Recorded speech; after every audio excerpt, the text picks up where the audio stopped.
ناظرین السلام علیکم ورحمۃ اللہ وبرکاتہ۔ خلاصہ قرآن مجید کے ہمارے اس پروگرام میں آج 7واں پارہ پیش خدمت ہے۔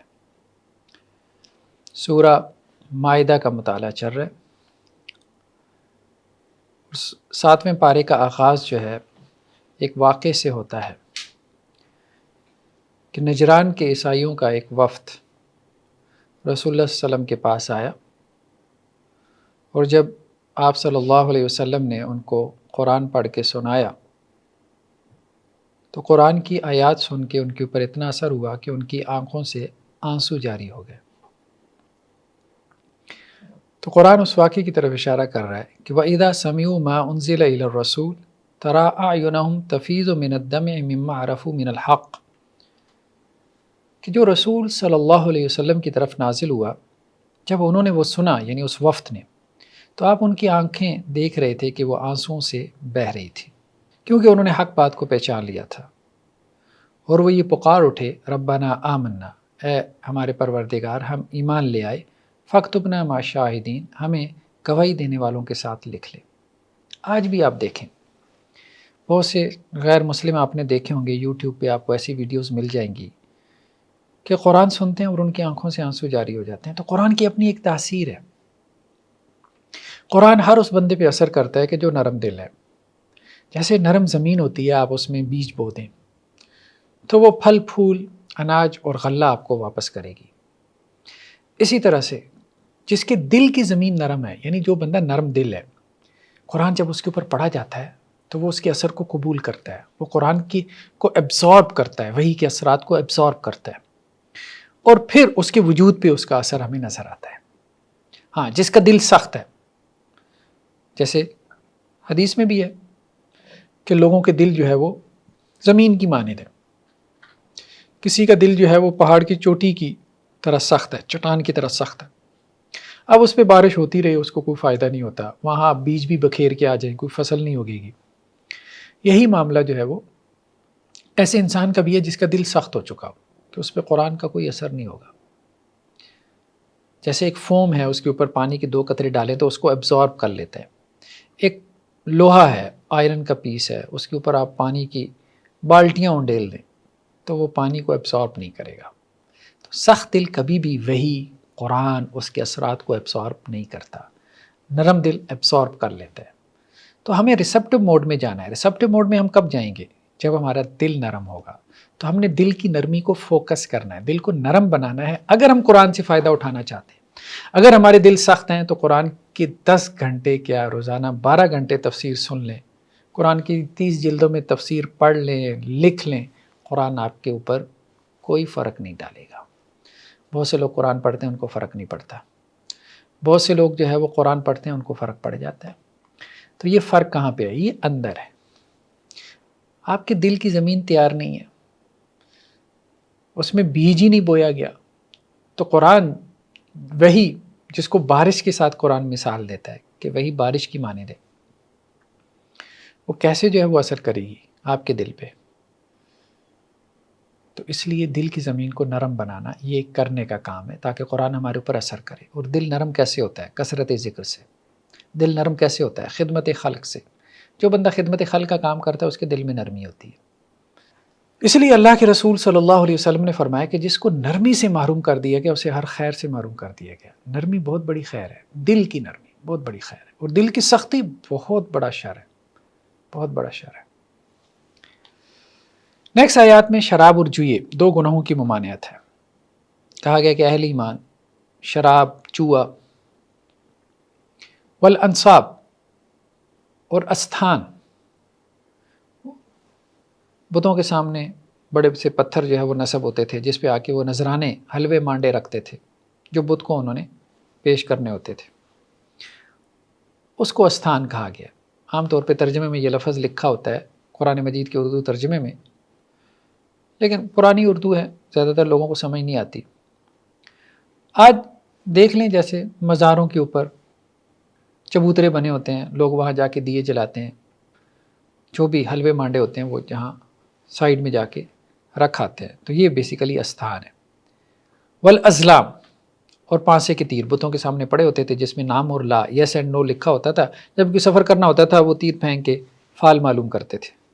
فرمایا کہ رجس من عمل الشیطان، یہ شیطانی کام ہے، گندگی ہے، نجاست ہے. فاجتنبوہ، اس سے بچ کے رہو، اس سے دور رہو. شراب ہے، جوا ہے، اور اسی طرح سے جو ہے یہ جو حلوے مانڈے ہیں، چاہے وہ بتوں کے سامنے پڑے ہوں چاہے وہ قبروں پہ ہو، وہی جو ہندوستان میں بتوں کے نام پہ ہو رہا ہے وہی یہاں پہ جو ہے وہ مزاروں اور قبروں کے نام پہ ہو رہا ہے. یہ بات سمجھنے کی ضرورت ہے. وہاں وہ کیا کر رہے ہیں کہ دودھ جو ہے اس کو ضائع کر رہے ہیں، دریا کے اندر بہا رہے ہیں. غریب کو صاف پینے کا پانی میسر نہیں اور وہاں بتوں کے نام پہ دودھ جو ہے وہ دریا میں بہایا جا رہا ہے. اور دوسری طرف جو ہے وہ جانور کا پیشاب پیا جا رہا ہے. برکت اور تقدس کے نام پہ دودھ بہایا جا رہا ہے اور پیشاب پیا جا رہا ہے. یہ صورتحال ہے. اور یہاں پہ بھی آپ کو یہی صورتحال نظر آئے گی کہ لوگ جو ہے وہ نذرانے قبروں کے اوپر اور اسی طرح سے جو ہے وہ مزاروں کے اوپر اس کو ضائع کر رہے ہیں، اور جو نجاستیں ہیں اور گندگیاں ہیں وہ اٹھا اٹھا کے اپنے جسم پہ مل رہے ہیں تقدس اور برکت کے نام پہ. فرمایا کہ یہ جو جوا ہے، جو شراب ہے، شیطان یہ چاہتا ہے کہ ان یوقع بینکم العداوۃ والبغضاء فی الخمر والمیسر، شراب اور جوئے کے ذریعے تمہارے اندر بغض، نفرت، عداوت ڈال دیں. دیکھیے جب جوا کھیلیں گے تو جو ہارے گا تو ظاہر بات ہے وہ جیتنے والے سے حسد ہی کرے گا اور کیا کرے گا. جو لاٹری ہار جاتا ہے، اب تو جوئے کی بہت سی صورتیں آپ کو نظر آ جاتی ہیں. کرکٹ کے اوپر جوا لگتا ہے، سپورٹس کے اوپر اتنا جوا لگتا ہے، ٹھیک ہے. یہ جو بلیئرڈ اور سنوکر کھیل رہے ہوتے ہیں اس کے اوپر جوا لگایا جاتا ہے. تو جوئے کے اندر کیا ہے، جو ہارنے والا ہے وہ نفرت کرتا ہے جیتنے والے سے، کیونکہ اس کو پتہ ہے کہ یہ خواہ مخواہ جو ہے نا وہ کسی جائز طریقے سے تو مجھ سے لے نہیں رہا، بس اتفاق اور چانس سے لے رہا ہے، تو وہ اس کو ہضم نہیں ہوتا. اور بعض اوقات یہ جو جواری ہوتے ہیں آپس میں لڑ پڑتے ہیں، آپس میں بعض اوقات کیا اکثر و بیشتر لڑ پڑتے ہیں اور قتل و غارت تک نوبت آ جاتی ہے. اور دوسرا کیا، وَيَصُدُّكُمْ عَنْ ذِكْرِ اللَّهِ، جوا اور شراب دونوں تمہیں اللہ کے ذکر سے روک دیتے ہیں، وَعَنِ الصَّلَاةِ، اور نماز سے بھی روک دیتے ہیں. تو اس سے یہ بھی پتہ چلا کہ صرف جوا اور یہ نہیں، شراب نہیں، بلکہ ہر وہ چیز، ہر وہ سپورٹ جو آپ کو اللہ کے راستے سے، نماز سے غافل کر دے تو وہ ٹھیک نہیں ہے. اللہ کی یاد سے غافل کر دے وہ سپورٹ ٹھیک نہیں ہے، وہ کھیل ٹھیک نہیں ہے. یا کوئی جائز کھیل بھی ہے، اگر آپ اس میں اتنے مگن ہو جائیں کہ نماز سے اور اللہ کی یاد سے غافل ہو جائیں تو پھر وہ بھی ٹھیک نہیں ہے، وہ بھی جائز نہیں ہے. تو آخر میں کیا کہا گیا، فَهَلْ أَنْتُمْ مُنْتَهُونَ، باز آتے ہو کہ نہیں؟ باز آ جاؤ، اسی میں تمہارا بھلا ہے. نیکسٹ آیات میں حالت احرام کی پابندیاں بیان کی گئی. پوری عرب دنیا سے قافلے آتے تھے. بیت اللہ جو ہے وہ اس وقت ایک انٹرنیشنل مارکیٹ کی حیثیت بھی رکھتا تھا. وہاں آ کے وہ حج اور عمرے کی عبادت وہ تو کرتے ہی تھے، ساتھ میں تجارت بھی کر لیتے تھے. تو کچھ سمندر کے راستے بھی آتے تھے. تو یہ کہا گیا کہ جو سمندر کا شکار ہے وہ تمہارے لیے حلال ہے، یعنی حالت احرام میں احرام باندھ کے سفر کرتے تھے. تو حالت احرام کی پابندیاں تو ہیں، لیکن اگر سمندری راستے سے آ رہے ہو تو پھر سمندر کا شکار، مچھلی وغیرہ تمہارے لیے جائز ہے. لیکن وحرم علیکم صید البر، خشکی کا جو شکار ہے نا وہ تمہارے لیے کیا ہے، وہ جائز نہیں ہے، وہ حرام ہے. خشکی کے راستے اگر تم آ رہے ہو، اب راستے میں نیل گائے ہے، ہرن ہے، ہرن جو ہے وہ سامنے چوکڑیاں بھرتے ہوئے جا رہا ہے، اب آپ حالت احرام میں اس کو پکڑ بھی سکتے ہیں، ہاتھ میں تیر بھی ہے، تیر مار کے گرا سکتے ہیں، لیکن آپ نے یہ کام نہیں کرنا، یہ کام آپ نے نہیں کرنا. یہ بات کہی جا رہی ہے. واتقوا اللہ، اور اللہ سے ڈرتے رہو، الذی الیہ تحشرون، اسی کی طرف تم جمع کیے جاؤ گے. تو اللہ تعالیٰ آزماتا ہے، آزمائش ہے، زندگی کل کی کل کیا ہے، آزمائش ہے. تو حالت احرام کی پابندیوں کا ذکر ہے. یہ پابندیاں بھی بیسیکلی کیا ہیں، تربیت ہے، ٹریننگ ہے. دین اسلام میں ہر حکم اس کے پیچھے کوئی نہ کوئی حکمت ہے، وزڈم ہے. تو حالت احرام کی پابندیاں یہ تمہاری ٹریننگ، تربیت ہو رہی ہے کہ حرام سے تم نے بچنا ہے. نیکسٹ آیات میں یہ بات بتائی جا رہی ہے کہ جو کثرت سوال ہے، بہت زیادہ سوالات، یہ پسندیدہ عمل نہیں ہے. خاص طور پہ اس وقت جب کہ وحی نازل ہو رہی تھی، اس وقت تو یہ بھی اندیشہ تھا کہ سوال کیا جاتا، وحی نازل ہو جاتی، شریعت بن جاتا، رہتی دنیا تک لوگ لوگوں کو اس کی پابندی کرنی پڑتی. ایک آدمی کے سوال کی وجہ سے ایک حکم نازل ہو جاتا اور لوگوں کے لیے وہ پابندی لازم ہو جاتی. تو اس لیے کہا گیا کہ لا تسألوا عن اشیاء ان تبد لکم تسؤکم. اہل ایمان زیادہ سوال نہ کرو، اگر تمہیں اس کا جواب مل جائے تو پھر تمہیں برا لگے گا. تو کثرت سوال کو پسند نہیں کیا گیا. بعض اوقات انسان کو خاموشی سے بھی سیکھنا چاہیے. صحیح بات تو یہ ہے کہ بعض اوقات کسی کی 10 گھنٹے کی تقریر آپ کو وہ نہیں سمجھاتی، یا آپ کی لرننگ اس سے وہ نہیں ہوتی جو اگلے کی 10 منٹ کی خاموشی سے آپ کی ہو جاتی ہے. بعض اوقات ایک بندے کو آپ بہت زیادہ اس کے اوپر چڑھائی کرتے ہیں اور وہ بھی جواب میں چڑھائی کرے، آپ کو کچھ سمجھ نہیں آئے گی، وہ خاموش ہو جائے گا، آپ کو بہت کچھ سمجھا دے گا اپنی خاموشی سے. تو ضروری نہیں انسان سوال سے سمجھے، بعض اوقات اگلے کی خاموشی سے بھی آپ کو سمجھنا چاہیے، اس سے بھی آپ کی لرننگ ہونی چاہیے. تو یہاں پہ یہی بات کہی جا رہی ہے کہ اگر تم اس وقت سوال کرو گے جبکہ قرآن نازل ہو رہا ہے، ٹھیک ہے، اور وہ تمہارے لیے ظاہر کر دیا جائے، یعنی اس کا جواب تمہیں دے دیا جائے، تو پھر اس کا جواب جب آئے گا تو عمل کرنا پڑے گا، عمل کرنا پڑے گا تو پھر مشکل لگے گا. عفا اللہ عنہ، بہت ساری چیزوں سے اللہ نے درگزر کر دیا. اللہ بھولا نہیں ہے، اللہ نے معاف رکھا ہوا ہے ان کو، اللہ نے درگزر کر دیا، تو بس ٹھیک ہے تم بھی چھوڑ دو اس کو. اس لیے ہمارے ایک اصطلاح ہے معفو عنہ، اللہ نے اسے درگزر کیا ہے. خواہ مخواہ کیوں پوچھ کے اپنے لیے مصیبتیں پیدا کرتے ہو، مشکلات پیدا کرتے ہو. تو کہا گیا کہ پچھلی قوموں کی بھی حالت یہی تھی کہ وہ بھی بڑے سوال کرتے تھے، یعنی بنی اسرائیل جب جوابات نازل ہوتے تھے تو عمل نہیں کرتے تھے. یعنی یہ ایک ایٹیچیوڈ ڈیولپ ہو جاتا ہے. سوال بہت زیادہ کرنا ہے، کچھ بحثیاں 5-5 6 گھنٹے لگے ہوئی ہیں بس بحث کرنے میں، عمل کخ نہیں کرنا. تو کثرت سوال بیسیکلی بد عملی کی طرف لے کے جاتا ہے. تو اس لیے انسان کو جو ہے وہ زیادہ سوالات میں نہیں پڑھنا چاہیے، بس ضروری سوال کر لیا بس کر لیا، ورنہ تو یہ ایٹیچیوڈ ڈیولپ ہو جائے گا. بس پوچھنے پوچھانے میں جو ہے وہ انسان لگا رہتا ہے، بس یہ نہیں کرنا چاہیے. نیکسٹ آیات میں کیا ہے؟ حضرت عیسیٰ علیہ السلام کا تذکرہ ہے اور ان کے حواریین یعنی ان کے اصحاب کا. جب حضرت عیسیٰ علیہ السلام کے حواریون نے حضرت عیسیٰ سے مطالبہ کیا، یعنی ان کے صحابہ نے، کہ کیا آپ اس بات کی استطاعت رکھتے ہیں ان ینزل علینا مائدۃ من السماء، کہ آسمان سے ایک دسترخوان اترے، آسمان سے کھانا آئے ہمارے لیے، ہم اس کو دیکھیں تو ہمارا یقین جو ہے وہ بڑھ جائے کہ آپ واقعتاً اللہ کے رسول ہیں. تو حضرت عیسیٰ نے کیا کہا؟ اتقوا اللہ، اللہ سے ڈر جاؤ ان کنتم مؤمنین، اگر تم مومن ہو. اللہ کا کام ہے تمہاری آزمائش کرنا، تم اللہ کی آزمائش میں لگ گئے ہو. یعنی اللہ نے تمہیں بنایا ہے کہ تمہارا امتحان کرنا ہے، تمہارا ٹیسٹ ہو رہا ہے. تم نے خدا کو اپنے کٹہرے میں کھڑا کر لیا ہے، خدا سے پوچھی جا رہے ہو اچھا اگر خدا ہمیں یہ دکھا دے تو ٹھیک ہے ہم مان لیں گے، یہ دکھا دے تو ہم مان لیں گے. تو پھر تو مطلب یہ ہے کہ خدا امتحان دینے کے لیے آیا ہوا ہے تمہارے سامنے، تم خدا کا انٹرویو لینا شروع ہو گئے ہو. یعنی جس کو تم انٹرویو دینے آئے ہو اس کا انٹرویو لینا شروع کر دو گے تو اس کو غصہ نہیں آئے گا تو کیا کرے گا؟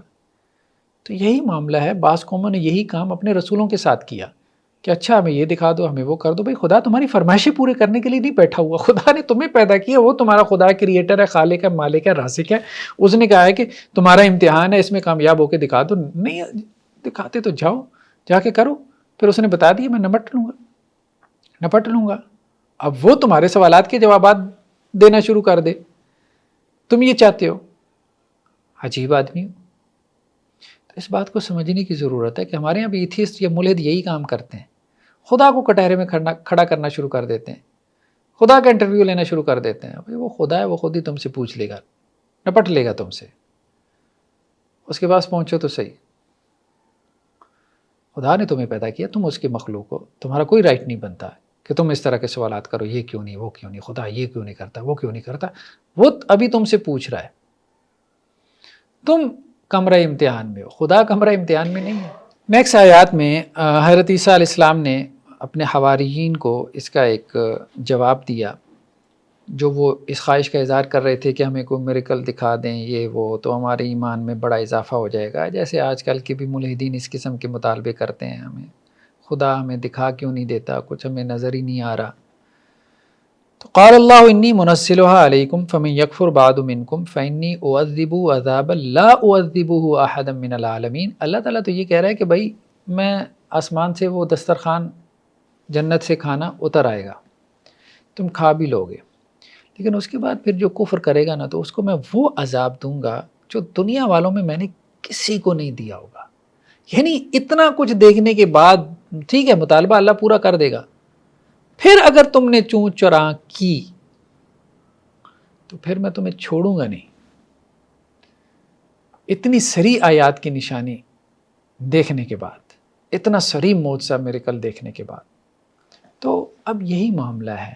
اللہ تعالیٰ نشانی تو دکھا دیں گے، لیکن جب اللہ تعالیٰ نشانی دکھا دیتے ہیں نا تو پھر اس کے بعد عذاب آتا ہے، عذاب استیصال۔ اگر قوم ایمان نہ لے کے آئے تو قوم ملیہ میٹ کر دی جاتی ہے، صفحہ ہستی سے مٹا دی جاتی ہے۔ نیکسٹ آیات میں حضرت عیسیٰ علیہ السلام کا قیامت والے دن اللہ سے جو مکالمہ ہے، بہت سارے نبیوں کے مکالمے ہوں گے قیامت والے دن جن کو قرآن نقل کرتا ہے، تو حضرت عیسیٰ کا جو مکالمہ ہوگا علیہ الصلاۃ والسلام، اس کا تذکرہ قرآن نے کیا کہ اللہ سبحانہ و تعالیٰ قیامت والے دن عیسیٰ علیہ السلام سے کہیں گے اَأَنْتَ قُلْتَ لِلنَّاسِ اتَّخِذُونِي وَأُمِّيَ إِلَٰهَيْنِ مِن دُونِ اللَّهِ، کیا آپ نے کہا تھا ان سے، کرسچین سے، کہ مجھے معبود بنا لو، میری ماں کو بھی جو ہے وہ معبود بنا لو، اس کی بھی عبادت شروع کر دو، حضرت مریم کی، کیا آپ نے کہا تھا؟ قال سبحانک، تو عیسیٰ کہیں گے یا اللہ آپ پاک ہیں، میں کیسے کہہ سکتا ہوں، ما یکون لی ان اقول ما لیس لی بحق، مجھے یہ کہنے کا حق ہی نہیں ہے، تو میں کیسے ان کو کہہ سکتا ہوں کہ اللہ کو چھوڑ کے میری عبادت شروع کر دو، مجھے اللہ کا بیٹا بنا لو۔ ان کنت قلت فقد علمت، یا اللہ اگر میں نے کہا ہوتا تو آپ کے علم میں ہوتا۔ تعلم ما فی نفسی، آپ تو یہ بھی جانتے ہیں کہ میرے دل میں کیا ہے، میرے تو دل میں بھی ارادہ نہیں ہے اس کا۔ ولا اعلم ما فی نفسک انک انت علام الغیوب، آپ تو غیب کی باتیں بھی جانتے ہیں۔ یہ صرف حضرت عیسیٰ نہیں کہیں گے، اس لیے ہم نے کہا کہ قرآن کو ایک زندہ کتاب کی طرح پڑھیں۔ صرف یہ مت سمجھے کہ پچھلی قوم، پچھلے نبی کا قصہ ہے، آج کل کے حالات میں اس سے رہنمائی لیں۔ ہر وہ پیر، ہر وہ فقیر، ہر وہ بزرگ، ہر وہ گدی نشین، ہر وہ صاحب قبر، ہر وہ نبی جس کو پوجا جا رہا ہے، جس کے بازار پہ جا کے جو ہے وہ سجدے ہو رہے ہیں، جس کی قبر کے طواف ہو رہے ہیں، جس کو پکارا جا رہا ہے، جس سے استغاثہ ہو رہا ہے، قیامت والے دن اللہ تعالیٰ اسے کہیں گے، شاہ عبد القادر جیلانی علیہ رحمہ ہیں، ان سے پوچھا جائے گا آپ نے کہا تھا ان کو، غنیت و طالبین میں آپ لکھ گئے تھے کہ آپ کو پکاریں، قبر پہ آ کے آپ کی سجدہ کریں، آپ سے استغاثہ کریں، آپ کے وسیلے سے دعا، آپ نے کہا تھا؟ کہیں گے یا اللہ اگر میں نے کہا ہوتا تو آپ کے علم میں ہوتا۔ اللہ میں نے تو نہیں کہا تھا، ان کی تحریریں موجود ہیں، کسی تحریر میں دکھا دیں۔ تو یہ ہر وہ بندہ کہے گا، وہ تو بری و ذمہ ہو جائیں گے جو اللہ کے ولی ہیں، جو اللہ کے نبی ہیں، وہ تو یہ کہہ کے بری و ذمہ ہو جائیں گے۔ پیچھے کون پکڑا جائے گا؟ وہ جو اپنی طرف سے یہ سارے کام کر رہے تھے۔ اس بات کو جو ہے وہ سمجھنے کی ضرورت ہے۔ نیکسٹ سورہ انعام کا مطالعہ جو ہے اس کا آغاز ہوتا ہے۔ ابھی تک ہم نے جو صورتیں پڑھی، سورہ بقرہ، سورہ آل عمران، اس کے بعد سورہ نساء، سورہ مائدہ، 7ویں پارے کا آغاز ہو چکا ہے۔ تو یہ 4 صورتیں بہت لمبی اور طویل صورتیں، اور یہ مدنی صورتیں، اور مدنی صورتوں میں زیادہ تر ہمیں احکامات نظر آتے ہیں، شریعت کا بیان نظر آتا ہے۔ اب سورہ انعام ہے اور اس کے بعد سورہ اعراف ہے، 2 صورتیں، یہ بھی لمبی صورتیں ہیں۔ یہ مکی صورتیں، اور مکی صورتوں کے جو بڑے مضامین ہیں ان میں ایک تو توحید ہے، دوسرا رسالت، رسولوں پہ ایمان لاؤ، رسولوں کی اطاعت کرو، اور تیسرا بڑا مضمون آخرت کا بیان ہے۔ تو سورہ انعام کے شروع میں ہی مکی صورتوں کا ایک بڑا مضمون رسالت کے ضمن میں، رسالت کے مضمون کے ضمن میں، کہ جو قومیں ہوتی تھیں وہ اپنے رسولوں سے مطالبہ کرتی تھیں ہمیں کوئی معجزہ دکھائیں، اگر آپ ہمیں معجزہ دکھا دیں گے تو ہم ایمان لے آئیں گے۔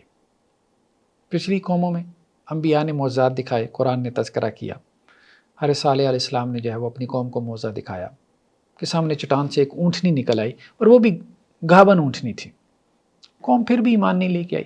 حضرت موسیٰ علیہ السلام نے معجزات دکھائی، عصا پھینکتے تھے اژدہا بن جاتا تھا، اپنا ہاتھ بغل کے اندر ڈال کے باہر نکالتے تھے روشن ہوتا تھا۔ بہت نبیوں نے معجزات دکھائے لیکن کوئی بھی قوم ایمان نہیں لائی، بلکہ انہوں نے معجزات کی تعویل کرنا شروع کر دی کہ یہ معاذ اللہ ہماری آنکھوں کے اوپر بندش ہو گئی ہے، جادو کر دیا انہوں نے۔ تو جس نے نہیں ماننا ہوتا اس کو آپ جو مرضی دکھا دیں، اس نے نہیں ماننا۔ آج کا بھی ایتھیسٹ وہ کہتا ہے کہ جی یہ دکھا دیں وہ دکھا دیں، آپ اس کو دکھا دیں، اس نے نہیں ماننا۔ جس نے نہیں ماننا اس نے نہیں ماننا، جس کے اندر ڈٹائی ہے اس نے نہیں ماننا، ماننا ہی نہیں ہے، اس نے تعویلیں کرنی ہیں۔ وہ دیکھ لے گا، وہ کہتے تھے جادو ہو گیا، یہ کہہ دیں گے ہیلوسینیشن ہے، ہیلوسینیشن ہے، دیکھنے کے بعد بھی یہی کہیں گے۔ تو یہ معاملہ تھا کہ اللہ کے رسول صلی اللہ علیہ وسلم سے بھی یہی کہتے تھے مشرکین مکہ، آپ ہمیں یہ دکھا دے وہ دکھا دے، ہم ایمان لے آئیں گے۔ تو یہ بات کہی جا رہی ہے کہ اے نبی صلی اللہ علیہ وسلم، وَلَوْ نَزَّلْنَا عَلَيْكَ كِتَابًا فِي قِرْطَاسٍ فَلَمَسُّوا بِأَيْدِيهِمْ، اگر ہم آسمان سے کتاب نازل کریں، ان کے سامنے یہ قرآن نازل ہو، آسمان سے نیچے اتر رہا ہے، صفحات میں لکھا ہوا ہے، یہ اس کو ٹچ بھی کریں، ٹچ بھی کر دیں گے، پھر بھی کیا کہیں گے؟ لقال الذین کفروا ان ھذا الا سحر مبین، اس کے بعد کہیں جادو ہے، جادو ہے، جادو سے دکھایا ہے۔ وقالوا لولا انزل علیہ ملک، پھر یہ کہتے ہیں کہ آپ پہ کوئی فرشتہ کیوں نہیں نازل ہوتا؟ آپ کے دائیں بائیں کوئی فرشتے ہوتے، ہم فرشتوں کو دیکھتے، ہم ایمان لے آتے۔ تو آپ ان کو کہہ دیں ولو انزلنا ملکا لقضی الامر، دیکھو فرشتہ اگر ہم نے نازل کرنا ہے نا، تو فرشتہ تو پھر جب نازل ہوتا ہے نا تو وہ پھر معاملہ ختم۔ فرشتہ تو پھر ہر جبریل آتے ہیں بالکل آتے ہیں، قوموں کے اوپر آتے رہے، عذاب لے کے آتے ہیں۔ پھر فرشتہ دیکھنے کا بھی شوق تمہارا پورا ہو جائے گا، لیکن جب وہ آئے گا نا پھر وہ عذاب لے کے آئے گا، پھر تمہیں مہلت نہیں دی جائے گی، شکر کرو فرشتہ نہیں آ رہا، ایمان لے کے آؤ بس۔ اللہ نے تمہارا امتحان لیا ہے، اس امتحان میں پورے اتر کے دکھاؤ، اگر نہیں پورے اتر رہے تو پھر تم ناکام ہو، تم سکسیسفل نہیں ہو، تم ناکام ہو، اور تمہیں اس ناکامی کی سزا ملے گی۔ کیوں؟ کیونکہ جو تمہارا کریٹر ہے اگر وہ ہے تو اس نے یہ فیصلہ کیا ہے، تم کون ہوتے ہو؟ تم نے اگر ایک روبوٹ بنایا اپنی آرٹیفیشل انٹیلیجنس کی وجہ سے، اب وہ روبوٹ تم پہ اعتراض کر سکتا ہے کہ میرے اندر یہ پروگرام کیوں فیڈ کیا ہے؟ اس کو کیا حق پہنچتا ہے؟ تم یہی کہو گے میں تمہارا کریٹر ہوں، جیسی مرضی تمہاری پروگرامنگ کروں۔ جو مشین لرننگ ہے اس کے کیا پرنسپلز ہونے چاہیے؟ ظاہری بات ہے کہ تم ڈیزائنر ہو، تم نہیں طے کرنا ہے۔ انسان بھی ایک مشین ہے، جس نے اس مشین کو بنایا ہے وہ بہتر جانتا ہے، اس کو پتہ ہے، تم اس سے کوشچن نہیں کر سکتے، جیسے روبوٹ تم سے کوشچن نہیں کر سکتا۔ نیکسٹ آیات میں یہ بات کہی گئی ہے کہ اللہ تعالیٰ اگر کسی کو نفع اور نقصان پہنچانا چاہے تو کوئی روک نہیں سکتا۔ وَإِن يَمْسَسْكَ اللَّهُ بِضُرٍّ فَلَا كَاشِفَ لَهُ إِلَّا هُوَ، دیکھو اگر اللہ تمہیں کوئی نقصان پہنچانا چاہے تو کوئی اس کو روک نہیں سکتا، اللہ تمہیں کوئی تکلیف دینا چاہے تو کوئی اس کو روک نہیں سکتا، یعنی جو تکلیف آتی ہے اللہ کے حکم سے آتی ہے۔ وَإِن يَمْسَسْكَ بِخَيْرٍ فَهُوَ عَلَىٰ كُلِّ شَيْءٍ قَدِيرٌ، اور اللہ تعالیٰ اگر تمہیں کوئی خیر دینا چاہے اس کو بھی کوئی نہیں روک سکتا۔ تو کوئی خیر مل رہا ہے تو اللہ کی اجازت سے مل رہا ہے، تمہیں نظر آ رہا ہے کہ دنیا کے حالات کی وجہ سے مل رہا ہے، فلاں وجہ سے مل رہا ہے، فلاں نے میرے ساتھ یہ کر دیا تو مجھے جاب مل گئی، اللہ کی وجہ سے مل رہا ہے۔ فلاں نے میرے ساتھ یہ کر دیا تو میرے ساتھ یہ ہو گیا، بھائی اللہ کی اجازت تھی تو اس نے یہ کیا، ٹھیک ہے کیا اسی نے ہے، لیکن اللہ نے الاؤ کیا۔ اللہ نے کیوں الاؤ کیا؟ اس لیے کہ اللہ نے یہ دنیا آزمائش کے اصول پہ بنائی ہے، جو کر رہا ہے وہ بھی آزمائش میں ہے، جس کے ساتھ ہو رہا ہے وہ بھی آزمائش میں ہے، ظالم بھی آزمائش میں ہے، مظلوم بھی آزمائش میں ہے۔ ہاں یہ ضرور کہا کہ مظلوم کے ساتھ کھڑے ہو، بالکل تم نے کھڑا ہونا ہے، لیکن اس کے باوجود اس کے ساتھ ظلم تو ہوا ہے، تو کہا گیا کہ یہ ظلم بھی اللہ کی طرف سے ایک آزمائش ہے۔ یہاں تو ظالم کا ہاتھ پکڑنا ہے، اس سے بدلہ لینا ہے، بالکل لینا ہے، آخرت میں تمہارے لیے اجر بھی ہے، جو تمہارے ساتھ زیادتی ہے اس پہ تمہارے لیے آخرت میں اجر بھی ہے۔ تو اللہ کی مرضی کے بغیر کوئی تمہیں نقصان نہیں پہنچا سکتا، اللہ کی مرضی کے بغیر کوئی تمہیں فائدہ نہیں دے سکتا، بس یہ تمہارا عقیدہ ہونا چاہیے۔ جب یہ عقیدہ ہو جائے گا زندگی آسان ہو جائے گی۔ اب بہت زیادہ کوڑنا جو ہے نا اس بات پہ چھوڑ دو کہ اس نے میرے ساتھ یہ کر دیا وہ ٹھیک ہے اس نے کیا ہے، جب اس کو ذہن پہ سوار کر لو گے تو ایسے مینٹل النس کا شکار ہو جاؤ گے کہ بستر سے نہیں اٹھ پاؤ گے۔ اس کو اپنے لیے پین نہ بناؤ، اس نے کیا ٹھیک ہے کیا، اس کو دماغ پہ سوار نہ کرو، اور پھر یہی عقیدہ ہے جو آپ کے کام آئے گا۔ بھائی اللہ کی طرف سے آزمائش ہے، اللہ کی طرف سے آزمائش ہے، آخرت میں اجر ملے گا۔ اس نے کیا سو کیا، وہ کر کے وہ تو بدنام ہو چکا، وہ تو گناہ کما چکا، وہ تو اپنی آخرت برباد کر چکا، اس کی آزمائش ہو گئی، وہ ناکام ہو گیا، وہ اپنے ٹیسٹ میں امتحان میں ناکام ہو گیا تمہارے ساتھ ایسا کر کے۔ اب تم ناکام نہ ہو، تم نے صبر کرنا ہے۔ نیکسٹ آیات میں یہ بات کہی گئی کہ جو مشرک ہیں قیامت والے دن اللہ کے ساتھ جن کو وہ شریک ٹھہراتے تھے، جن کو اللہ کا پارٹنر بناتے تھے، وہ ان سے گم ہو جائیں گے۔ تو کہا جا رہا ہے کہ جس دن ہم ان کو جمع کریں گے، پھر جو لوگ شرک کرتے تھے ان کو کہا جائے گا این شرکاءکم، کہاں ہیں وہ جن کے بارے میں تمہیں گمان تھا کہ یہ اللہ کے پارٹنرز ہیں، یہ فلاں اللہ کا بیٹا ہے، فلاں تمہیں قیامت والے دن جو ہے وہ اللہ کے عذاب سے بچا لے گا، کہاں ہیں وہ جن کے بارے میں تمہارے جھوٹے گمان تھے کہ تم ان کی وجہ سے چھوٹ جاؤ گے، ان کی سفارش کی وجہ سے۔ جیسے ہمارے یہاں امیدیں لگائے بیٹھے ہوتے ہیں، فلاں صاحب کی بیعت کر لی بس وہ ہمیں جنت میں لے جائیں گے، فلاں گدی سے ہم وابستہ ہو گئے، فلاں سے ہماری نسبت ہو گئی تو بس ہماری جنت پکی ہو گئی۔ ثم لم تکن فتنتهم الا ان قالوا واللہ ربنا ما كنا مشرکین۔ پارٹنرز تو ان کو نظر ہی نہیں آئیں گے، وہ تو ظاہری بات ہے، ان کی کیا مدد کریں گے اللہ کے مقابلے میں؟ وہ تو اللہ کی اجازت ہوگی کسی کو تو وہ کوئی شفاعت کرے گا، اور جس کے بارے میں اللہ اجازت دیں گے تو اس کے بارے میں شفاعت کرے گا، ورنہ تو کون اللہ کے سامنے کلام کرنے کی جرت کرے گا؟ تو اب وہ کیا کہ وہ کہیں گے یا اللہ ہم تو شرک کرتے ہی نہیں، ہم نے تو کسی کو آپ کا پارٹنر ٹھہرایا ہی نہیں، ہم نے تو کوئی استغاثہ کیا ہی نہیں، ہم نے تو آپ کے علاوہ کسی سے مانگا ہی نہیں کبھی۔ انکار کر دیں گے، ٹوٹلی انکار کر دیں گے، تو قیامت والے دن اپنے شرک سے منکر ہو جائیں گے۔ نیکسٹ آیات میں پھر وہی بات جو کہ مشرکین بار بار آپ صلی اللہ علیہ وسلم سے مطالبہ کر رہے تھے، کوئی آپ ہمیں معجزہ دکھا دیں اور یہ دکھا دیں وہ دکھا دیں، ہم مان لیتے ہیں۔ تو اے نبی صلی اللہ علیہ وسلم یہ آپ سے کہتے ہیں کہ لولا نزل علیہ آیۃ من ربی، آپ صلی اللہ علیہ وسلم پہ کوئی معجزہ کیوں نہیں نازل ہو جاتا؟ تو آپ انہیں کہہ دیں، کیا انہیں کہیں؟ ان اللہ قادر علی ان ینزل آیہ، اللہ تعالیٰ آیات نازل کر سکتا ہے، معجزات نازل کر سکتا ہے، نشانیاں نازل کر سکتا ہے، ولیکن اکثرهم لا یعلمون، لیکن تمہیں اکثر کو یہ بات سمجھ نہیں آ رہی، سمجھنا ہی نہیں نا چاہتے۔ آیت نازل ہو گئی تو پھر اس کے بعد انکار کی گنجائش نہیں ہے۔ انکار کا مطلب کیا؟ عذاب، اور نبی نہیں چاہتے کہ تمہارے اوپر ابھی عذاب آئے، نبی یہ چاہتے ہیں کہ تمہیں مہلت ملی رہے، ہو سکتا ہے تم نہ صحیح تمہاری آئندہ آنے والی نسلوں میں کوئی ایمان لے آئے، اور ایسا ہوا ہے، پھر آئندہ آنے والی نسلیں ایمان لے آئیں۔ نیکسٹ آیات میں یہ بھی بتایا جا رہا ہے کہ بھائی معجزہ نہ دکھانے کی وجہ کیا ہے؟ تو اے نبی صلی اللہ علیہ وسلم آپ ان کو کہہ دیں کہ میں یہ نہیں کہہ رہا اندی خزائن اللہ، میرے پاس اللہ کے خزانے ہیں، میں تو یہ نہیں کہہ رہا کہ میرے پاس اللہ کے خزانے ہیں، خزانوں کی چابی ہیں، ولا عالم الغیب، نہ میں نے یہ کہا ہے کہ مجھے غیب کا علم ہے، ولا اقول لکم انی ملک، نہ میں یہ کہتا ہوں کہ میں فرشتہ ہوں، ان اتبع الا ما یوحی الی، میں تو یہ کہہ رہا ہوں کہ میں نبی ہوں، رسول ہوں، میری طرف وحی نازل ہوئی ہے، میں خود بھی اس وحی کو فالو کر رہا ہوں، اس کے پیچھے چل رہا ہوں، تم بھی اس وحی کو فالو کرو۔ تو میرا جو دعویٰ ہے، میرا جو کلیم ہے، وہ نبی و رسول ہونے کا ہے۔ یعنی آپ صلی اللہ علیہ وسلم کو کہا جا رہا ہے کہ آپ انہیں یہ کہیں کہ میرا جو دعویٰ ہے، میرے دعوے کے مطابق دلیل مانگو۔ میرا دعویٰ ہے میں نبی و رسول ہوں، نبی و رسول کا مطلب یہ ہے کہ اس کے اوپر اللہ کی طرف سے وحی نازل ہوتی ہے، اس وحی کی میں بھی پیروی کر رہا ہوں، تمہیں بھی اللہ کی وہ وحی، اللہ کا میسج، پیغام پہنچا رہا ہوں جو اللہ اپنے بندوں تک پہنچانا چاہتا ہے، بس۔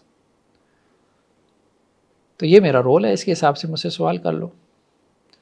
میں نے فرشتہ ہونے کا دعویٰ نہیں کیا جو مجھ سے تم ایسی چیزوں کا مطالبہ کر رہے ہو، میں نے یہ نہیں کہا کہ میرے پاس غیب کے خزانے ہیں، میں جو ہے وہ دنیا کا مالک ہوں، یہ تو میں نے نہیں دعویٰ کیا، یا میں نے خدائی کا دعویٰ تو نہیں کیا جو تم مجھ سے ایسے سوالات کر رہے ہو کہ آپ یہ کر دیں، آپ وہ کر دیں۔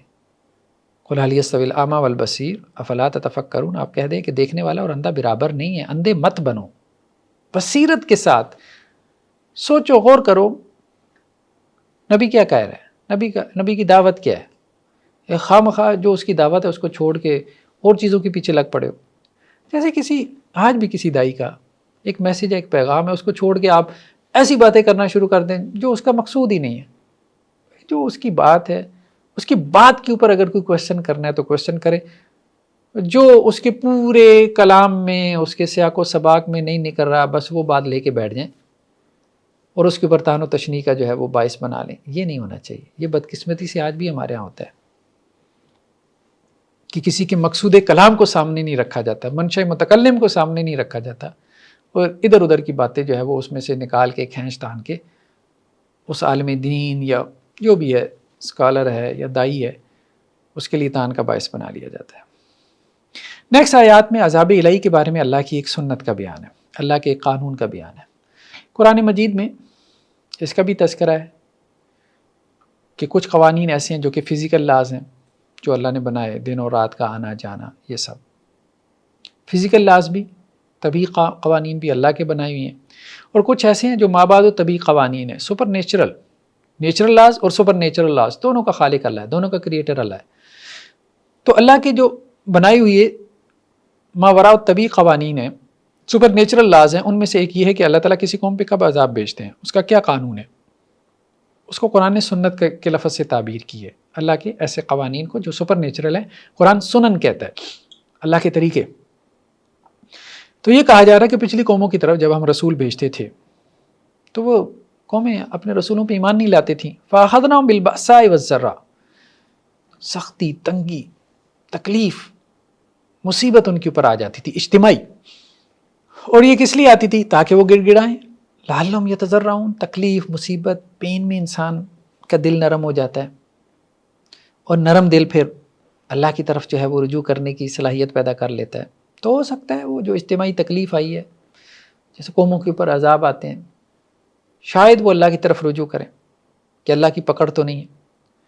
لیکن جب وہ ہماری طرف سے کوئی عذاب یا پکڑ آتی ہے تو وہ قوم گڑ گڑاتی نہیں ہے، اللہ کی طرف رجوع نہیں کرتی، بلکہ ان کے دل اور سخت ہو جاتے ہیں، اور شیطان ان کے لیے ان کے اعمال کو اور مزین کر دیتا ہے. یہ صورتحال ہو جاتی ہے. پھر کیا ہوتا ہے کہ پھر اللہ تعالیٰ وہ تکلیف اٹھا لیتے ہیں کہ اچھا، جیسے ہمارے ہاں جیسے کرونا وائرس آیا، پوری دنیا جو ہے اس نے اس کی تکلیف کو دیکھا، لیکن اللہ کی طرف رجوع ہوا. معدود چند ایک لوگ اللہ کی طرف رجوع کیا، باقی بحثیت قوم پوری دنیا نے اللہ کی طرف رجوع نہیں کیا. پھر اللہ تعالیٰ اس آزمائش کو اٹھا لیتے ہیں. وہ یہ سمجھتے ہیں کہ ہماری ویکسین کا نتیجہ ہے، فلاں ہے، یہ ہے، وہ ہے، تو اللہ تعالیٰ اس کو اٹھا لیتے ہیں. اللہ تعالیٰ اپنی سنت بیان کر رہے ہیں. وہ تکلیف، وہ آزمائش اللہ تعالیٰ اٹھا لیتے ہیں، یہاں تک کہ لوگ بھول جاتے ہیں کہ کوئی تکلیف آئی تھی، کوئی آزمائش آئی تھی. فتحنا علیہم ابواب کل شیء، اور اللہ تعالیٰ خوب خوشحالی کر دیتے ہیں کہ اب کھل کے کھیلو، خوب موج مستی میں لگ جاؤ. یہاں تک کہ جب وہ خوب خوش ہوتے ہیں جو ہم نے ان کو دیا ہوتا ہے، اخذناہم بغتۃ فاذا ھم مبلسون، تو ہم اچانک ان کو پکڑتے ہیں. اچانک خوشحالی میں اللہ تعالیٰ پکڑتے ہیں، اور خوشحالی میں جو پکڑ ہوتی ہے پھر بہت زیادہ ڈپریشن پیدا کرتی ہے. آسمان سے بندہ زمین کے اوپر آ گرتا ہے اور وہ مایوس کے مایوس رہ جاتے ہیں. تو یہ اللہ تعالیٰ کی سنت ہے. پہلے اللہ تعالیٰ چھوٹی چھوٹی آزمائشیں بھیجتا ہے کہ شاید یہ رجوع کریں، لیکن قومیں رجوع نہیں کرتی. اللہ تعالیٰ وہ آزمائشیں اٹھا لیتے ہیں، خوب خوشحالی دے دیتے ہیں، پہلے سے بھی زیادہ خوشحالی آ جاتی ہے کہ اب مزید موج مستی میں اللہ سے مزید غافل ہو جاؤ، تاکہ اللہ تعالیٰ تمہیں ایک ہی مرتبہ پکڑے، اور ایسا پکڑے کہ پھر شدید تمہیں تکلیف ہو. تو پھر جب وہ خوب عیاشی اور عیش و عشرت اور آسائش میں ہوتے ہیں تو اچانک آسمان سے زمین پہ آ جاتے ہیں. نیکسٹ آیات میں اللہ سبحانہ و تعالیٰ نے عذاب کی 3 صورتوں کو بیان کیا اور کہا کہ دیکھو اللہ تعالیٰ اس بات پہ قدرت رکھتا ہے کہ تمہارے اوپر سے عذاب بھیجے. ٹھیک ہے، عذاب من فوقکم، اوپر سے عذاب بھیجے، آسمان سے، جیسے پتھروں کی بارش قوم لوط کے اوپر ہوئی. او من تحت ارجلکم، یا تمہارے نیچے سے عذاب بھیجے، جیسے زمین پھٹ گئی، شک ہو گئی. قارون کو جیسے زمین میں دھنسا دیا گیا، قرآن نے اس کا تذکرہ کیا.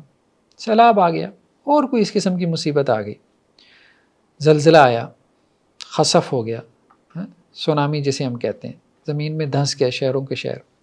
او یلبسکم شیعا ویذیق بعضکم بأس بعض، یا عذاب کی تیسری صورت یہ ہے کہ اللہ تعالیٰ تمہاری قوم کو ٹکڑوں میں بانٹ دے، سیکٹس بن جائیں، اور ایک سیکٹ دوسروں کو قتل کرنا شروع کر دے، قوم آپس میں لڑ مر گزرے. اور یہی ہو رہا ہے ہمارے اوپر. عذاب کی بدترین صورت ہے کہ اللہ تعالیٰ کو آسمان سے عذاب نازل کرنے کی ضرورت نہیں، تمہارے پاؤں کے نیچے سے جو ہے وہ کوئی زمین پھاڑنے کی ضرورت نہیں، تم خود ہی ایک دوسرے کے لیے عذاب بن جاؤ. ایک کو اللہ تعالیٰ دوسرے کے اوپر بطور عذاب مسلط کر دے. ہمارے یہاں ایز اے پاکستانی قوم آپ دیکھیں، اس عذاب کے اندر بدترین صورت ہے جس کے اندر ہم مبتلا ہیں. یہاں صوبائی تقسیم ہے ہمارے یہاں، یہ بلوچی ہے، یہ پنجابی ہے، اور اس کی بنیاد پہ قتل و غارت ہوتی ہے. پنجابی ہے، آپ دیکھیں گے بلوچستان میں گاڑی روکیں گے، پبلک ٹرانسپورٹ دیکھیں گے، اتاریں گے 20-25 لوگ، ہاں ان کے آئی ڈی کارڈ چیک کریں گے، پنجابی ہیں، کھا گئے مار دو ان کو سائڈ پہ کر کے. کراچی میں دیکھیں اردو سپیکنگ، نان اردو سپیکنگ، ایک دوسرے کے خلاف قتل و غارت ہو رہی ہے، کتنے عرصے سے ہو رہی ہے. لسانی بنیادوں پہ تقسیم موجود ہے، پھر مذہبی بنیادوں پہ تقسیم، ایک دوسرے کو مار رہے ہیں، ریلیجس سیکٹیرینزم. ٹھیک ہے، شیعہ سنی جو فسادات ہمارے ہاں ہوتے رہے، قتل و غارت ہوتی رہی ہے. یہ سب کیا ہے؟ یہ سب عذاب الہی کی صورت ہے. انظر کیف نصرف الآیات لعلہم یفقہون، دیکھو ہم کیسے اپنی آیات گھما پھرا کے بیان کرتے ہیں. شاید یہ لوگ سمجھے گا وہ جو پڑھے گا اور پڑھ کے پھر غور و فکر کرے گا، وہ سمجھے گا نا کہ کیا ہو رہا ہے ہمارے ساتھ، کیا ہو رہا ہے. ہم تو اس قرآن کو اپنے سے غیر متعلق سمجھے بیٹھے ہیں، حالانکہ سب سے زیادہ اس وقت اگر ہم سے متعلق ہے تو یہ قرآن ہے. سب سے زیادہ ہر دوسری آیت ہم سے متعلق ہے، ہمارے احوال اور کیفیات بیان کر رہی ہے، اور ہم اس کو سمجھنے کو تیار ہی نہیں کتاب کی روشنی میں. تو کیسے نکلیں گے اس عذاب سے جس عذاب میں ابھی مبتلا ہیں؟ بحثیت قوم تو ہم دنیا میں رسوا ہیں، سب جانتے ہیں. بحثیت قوم ہم پیچھے ہیں. بحثیت امت دیکھ لیں، 50+ یا 60 کے قریب ہمارے مسلم کنٹریز ہوں گے. کیا حیثیت ہے ہماری؟ کچھ بھی نہیں ہے. خش و خاشاک کی جیسی حیثیت ہے ہماری. نیکسٹ آیات میں حضرت ابراہیم علیہ السلام کا قصہ بیان کیا. حضرت ابراہیم علیہ السلام کو تقریباً 2000 یا 2500 قبل مسیح BC میں عراق کے ایک شہر اور میں ایک قوم کی طرف مبعوث ہوئی ہے. تو حضرت ابراہیم کے جو والد تھے آزر، وہ نہ صرف بت پرست تھے بلکہ بت بناتے بھی تھے. تو حضرت ابراہیم علیہ السلام نے اپنی قوم کے لوگوں کو بت پرستی سے منع کیا اور اپنے والد کو بھی سمجھایا. اور جب ابراہیم علیہ السلام نے اپنے والد سے کہا کہ کیا آپ بتوں کو معبود بنا لیا، آپ نے بتوں کی عبادت شروع کر دی، انی اراک و قومک فی ضلال مبین، میں یہ دیکھ رہا ہوں اے ابا جان آپ اور آپ کی قوم سری گمراہی میں پڑی ہے، یہ بت بھی کوئی عبادت کے لائق ہیں. تو پرانے زمانے سے یہی چلا آ رہا ہے. بیسیکلی وہ بتوں کی عبادت نہیں کرتے تھے، بتوں کے پیچھے پرسنالٹیز ہوتی تھیں، جن پرسنالٹیز کے نام پہ وہ بت بناتے تھے. تو وہ کہتے تھے کہ وہ ہمارے بزرگ تھے، نیک لوگ تھے جو چلے گئے، ان کے نام پہ ہم نے بت بنا لیے. جیسے ہمیں مشرکین مکہ میں بھی یہ ملتا ہے. لات کون تھا؟ لات قرآن نے تذکرہ کیا نا، لات منات اور عزا، یہ 3 بڑے بت تھے. لات کون تھا؟ آپ روایتیں اٹھا کے دیکھیں، واضح صریح اور صحیح روایتوں میں موجود ہے کہ لات بیسیکلی جو ہے وہ ایک نیک آدمی تھا جو حاجیوں کو ستو گھول گھول کے پلاتا تھا. جب وہ فوت ہو گیا تو انہوں نے اس کی قبر بنا دی، قبر بنا کے پھر اس قبر کی پوجا شروع کر دی، پھر اس قبر کے ساتھ اس کا بت بنا کے اس کی پوجا شروع کر دی. تو اس طرح سے قبر پرستی سے پھر بت پرستی کی طرف آئیں قومیں. تو یہ اللہ کی بڑی رحمت ہے کہ امت مسلمہ بت پرستی سے بچ گئی، لیکن یہ ہے کہ قبر پرستی کی جو لعنت ہے وہ ہمیں امت میں دکھائی دیتی ہے. اس سے بچنا بہت ضروری ہے، ورنہ تو آخرت تباہ و برباد ہے. نیکسٹ آیات میں کیا ہے کہ قیامت کے دن مشرکین کا جو اللہ سے مکالمہ ہوگا، جیسے نبیوں کا مکالمہ ہوگا اسی طرح مشرکین کا بھی، اس کے بارے میں کہا. تو اللہ سبحانہ و تعالیٰ کہہ رہے ہیں کہ وَلَقَدْ جِئْتُمُونَا فُرَادَىٰ كَمَا خَلَقْنَاكُمْ أَوَّلَ مَرَّةٍ، جیسے ہم نے پہلے تمہیں پہلی مرتبہ اکیلا دنیا میں بھیجا. دنیا میں بندہ اکیلا ہی آتا ہے نا، کوئی لاؤ لشکر لے کے تو نہیں آتا، ماں کے پیٹ سے اکیلا ہی آتا ہے. اسی طرح جانا بھی اکیلا ہی ہے، اکیلے ہی قبر میں جائے گا نا. تو اللہ تعالیٰ کہہ رہے ہیں کہ اکیلے ہمارے پاس آؤ گے جیسے اکیلے دنیا میں آئے تھے. وَتَرَكْتُمْ مَا خَوَّلْنَاكُمْ وَرَاءَ ظُهُورِكُمْ، جو ہم نے دیا ہے نا یہ دنیا میں بڑے لاؤ لشکر followers, million billion of followers ہیں، یوٹیوب، سوشل میڈیا، فیس بک پیج، یوٹیوب چینل، انسٹاگرام، ٹک ٹاک، فلاں ڈمکان، سنیپ چیٹ، ٹویٹر، اتنے فالوورز ہیں، سب یہاں ہی رہ جائیں گے. تمہارے بلینز آف ڈالرز کے ایسٹس یہاں ہی رہ جائیں گے. اکیلے جاؤ گے قبر میں، اکیلے سب کچھ چھوڑ کے اکیلے ہمارے پاس آؤ گے. پھر ہم تمہیں کہیں گے وَمَا نَرَىٰ مَعَكُمْ شُفَعَاءَكُمْ، کہاں گئے بھائی جن کے بارے میں تمہیں امیدیں تھیں تمہیں چھڑا لیں گے، بچا لیں گے، تمہارا روپیہ پیسہ تمہارے کام آئے گا، تمہاری رشتہ داریاں، تمہاری نسبتیں کہاں ہیں؟ کہاں ہیں وہ؟ اور تمہیں بڑی امید تھی کہ وہ اللہ کے جو ہے وہ پارٹنرز ہیں. لَقَدْ تَقَطَّعَ بَيْنَكُمْ، سب ختم ہو گیا، سب نسبتیں ختم ہو گئیں، فلاں کی نسبت، فلاں کی نسبت، وہ سب ختم ہو گئی. آج کچھ بھی کام نہیں آئے گا. قیامت والے دن کوئی نسبت کام نہیں آئے گی سوائے نیک اعمال کے. نیک اعمال کام آئیں گے. نیک اعمال کیے ہوں گے تو پھر کسی نہ کسی درجے میں جو ہے وہ نبیوں کی شفاعت ہوگی، وہ بھی اللہ کے حکم سے. صالحین کی، شہداء کی شفاعت ہوگی، وہ بھی اللہ کے حکم سے، اور جس کے بارے میں اللہ تعالیٰ اجازت دیں گے. وَضَلَّ عَنْكُمْ مَا كُنْتُمْ تَزْعُمُونَ، جن کے بارے میں تمہارا گمان تھا وہ تمہیں قیامت والے دن کام آئیں گے، وہ تو آج ہیں ہی نہیں، سب گم ہو گیا، سب ختم ہو گیا. وہ ایک ہوائی ایمپائر تھی دنیا میں لوگوں کو مطمئن کرنے کے لیے، یہ تمہارے کام آئے گا، یہ کر دو، وہ کر دو، ہمیں یہ دے دو. ٹھیک ہے، اسی بنیاد پہ ہمارے ہاں مذہبی لوگ جو ہے وہ چندے بٹورتے ہیں کہ آخرت میں جو ہے وہ ہم تمہیں چھڑا لیں گے. کچھ بھی کام نہیں آئے گا. نیکسٹ آیات میں اللہ سبحانہ و تعالیٰ، جو قرآن کا ایک بڑا موضوع ہے کہ اللہ تعالیٰ کہتے ہیں کائنات میں غور کرو، اپنے ارد گرد کی چیزوں پہ غور کرو. کیوں؟ تاکہ اللہ کی قدرت تم پہ کھلے. اگر غور و فکر کا مقصد یہ ہے کہ اللہ کی قدرتیں تمہارے اوپر کھلیں اور اس کی بنیاد پہ پھر تم اللہ کا شکر ادا کرو، اللہ کی بڑائی، اللہ کی کبریائی بیان کرو، سبحان اللہ، الحمدللہ، اللہ اکبر، یہ غور و فکر مقصود ہے. یہ کیا مٹی میں غور و فکر ہو رہا ہے اور وہ تمہیں خدا سے اتنا دور لے کے جا رہا ہے. وہ غور و فکر جو خدا سے دور لے جائے، قرآن اس غور و فکر کی دعوت نہیں دیتا. قرآن ٹھیک ہے کہتا ہے تفکر کرو، یہ خود قرآن کی اصطلاح ہے. تفکر، تعقل، یہ سب قرآن کی اصطلاحات ہیں. زمین و آسمان میں غور و فکر کرو، یہ بھی قرآن کہتا ہے، لیکن ایسا غور و فکر جو تمہارے اوپر تمہارے پروردگار کی معرفت بڑھا دے، اس کی پہچان بڑھ جائے، اس کی کبریائی تمہارے اوپر کھلے، اس کی بڑائی تمہارے اوپر جو ہے وہ واضح ہو. فرمایا دیکھو اللہ نے آسمان سے پانی اتارا، پانی کے ذریعے ہم نے زمین سے نباتات اگائیں، پھر ہم نے سبزہ اگایا، ہر قسم کے دانے، ایک دانہ دوسری کے اوپر چڑھا ہوا. گندم کو دیکھو، کھجور کو دیکھو، اور اسی طرح کھجور دیکھو کیسے اس کے دانے جو ہے وہ تہ در تہ ہوتے ہیں. اور انگوروں کے باغات دیکھو، زیتون دیکھو، اسی طرح سے انار دیکھو، مشتبیم وغیرہ متشابہ، یہ پھل ہیں آپس میں ملتے بھی ہیں، کچھ آپس میں نہیں ملتے. انظروا الی ثمرہ اذا اثمر وینعی، دیکھو یہ پھل کیسے آتا ہے اور اس کے پکنے پہ ذرا غور کرو، اور اس میں نشانیاں ہیں اہل ایمان کے لیے. سرف کا درخت کبھی غور کریں، شمالی علاقہ جات میں، ناردرن ایریاز میں 100 فٹ اونچا درخت، اور اس کی چوٹی پہ جو پتا ہے وہ بھی ہرا ہے. اس کا مطلب کیا ہے کہ اس کو پانی پہنچ رہا ہے، تبھی تو وہ ہرا ہے، گرین ہے. 100 فٹ کی بلندی پہ پانی پہنچ رہا ہے بغیر کسی موٹر کے. آج آپ 100 فٹ کیا 10 فٹ کی بلندی پہ پانی نہیں چڑھا سکتے بغیر موٹر کی پاور کے. ٹھیک ہے، یہ اس طرف جو ہے وہ آم کا کھیت ہے، آم کا باغ ہے. آم کا جو ہے وہ آپ باغ، اس کی مٹھاس دیکھیں، وہ مٹھاس کہاں سے آ رہی ہے؟ زمین کی مٹی میں سے وہ مٹھاس نکال سکتے ہیں جو آپ کو شوگر کین سے مل رہی ہے، جو آپ کو آم سے مل رہی ہے، جو آپ کو گنے سے مل رہی ہے، اس کے رس سے مل رہی ہے. وہ مٹھاس نکال سکتے ہیں. وہی ہوا ہے، وہی پانی ہے، پانی لگ رہا ہے، پانی سے وہ مٹھاس نکال رہیں گے. سورج کی روشنی ہے، اس سے وہ مٹھاس نکال لیں گے. آم کی نہیں، کہیں سے بھی نہیں ملے گی. یہ ساتھ میں جو ہے وہ ہری مرچوں کا جو ہے وہ کھیت ہے، وہی زمین ہے، وہی پانی ہے، وہی سورج کی روشنی ہے. ادھر مرچیں پیدا ہو رہی ہیں، ادھر آم،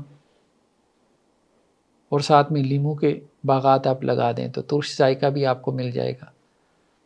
پھر رنگوں پہ غور کریں. اسٹرابیری کا رنگ آج ہم پینٹ کرواتے ہیں، ویدر شیٹ بھی کروا لیں، 2 سالوں کے بعد نظر ہی نہیں آتی. اسٹرابیری کا پینٹ لگ جائے اترتا ہی نہیں ہے.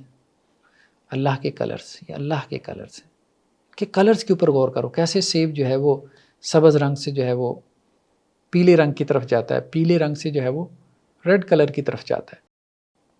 اللہ کے رنگ ہے، کتنے خوبصورت رنگ ہے. پھلوں کے ذائقوں کے اوپر غور کرو، کیسے وہ پک کے تیار ہوتے ہیں، بور سے پورا پھل بنتا ہے.